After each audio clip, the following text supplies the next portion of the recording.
The argument that I make in The Price of Civilization is that the US is not facing simply a cyclical crisis. We're not facing simply, although it's not simple, the end of the housing bubble, but we're really facing structural change at a global scale. This is a problem of the US and the world, and how the US fits into a fast-changing world economy. Though the sense of crisis erupted in 2008, especially after Lehman Brothers went bankrupt, underneath the surface, the US has been feeling lots of economic strain for a whole generation, in fact. Remarkably, the earnings of men, full-time workers, peaked in 1973. This is something that is not really well appreciated. It's been almost 40 years since there have been increases in the average or median earnings of year-round male workers. Why is that? It seems to me that the fundamental changes in the world economy have been changing the structure of jobs, the geopolitics, and the shape of the world economy. The rise of China, I think everybody feels, is the single most significant economic reality of our time. And I argue in the book, and show data to support it, of course, that the changing world economy is putting tremendous downward pressure on the earnings and job opportunities of lower skilled workers in our society, while it has benefited those at the very, very top. And our politics has added on, rather than offsetting the downward pressures or tamping down the upward benefits at the top, our politics has accentuated the benefits for the rich, and in a way has punished even further those at the bottom by cutting back on public services and the investments that the poorer parts of our society need. The end result is that we have inequality in America, which is at all-time highs for our country.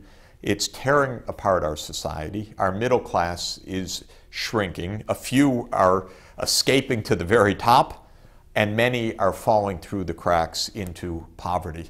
America's facing a first-class battle royale over the budget right now, and really it's a battle over the role of government. But I'm afraid that there's not a lot of understanding about the core budget realities.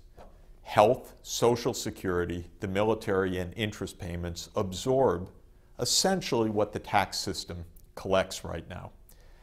That's a problem, because government needs to do more than just those very few things.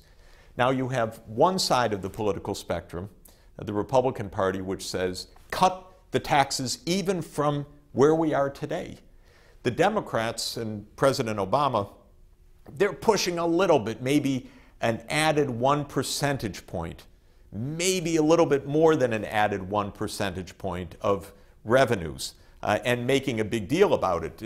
It's much more decent than the Republican position, in my opinion, but it also doesn't observe basic arithmetic, that if we want a decent society in this country, one where children are educated, one where children are healthy, where we have energy security, where we address climate change needs, where we have a modern infrastructure, not a 1950 infrastructure, now a half century behind what other countries are developing. If we want that kind of society, we have to pay for it.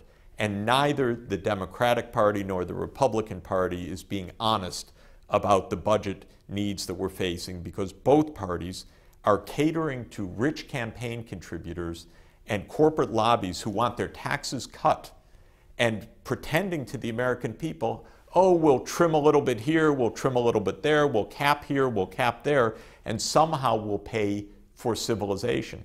But it's not happening that way. We're becoming less civilized, less competitive, less able to participate, much less lead in the world economy, because we're squeezing functions like education, like job training, like active labor market policies that we need to be the kind of country we profess that we want to be. It's a little bit frightening now to watch the breakdown of our politics in Washington, to see the same in Europe. But this is not an inevitability.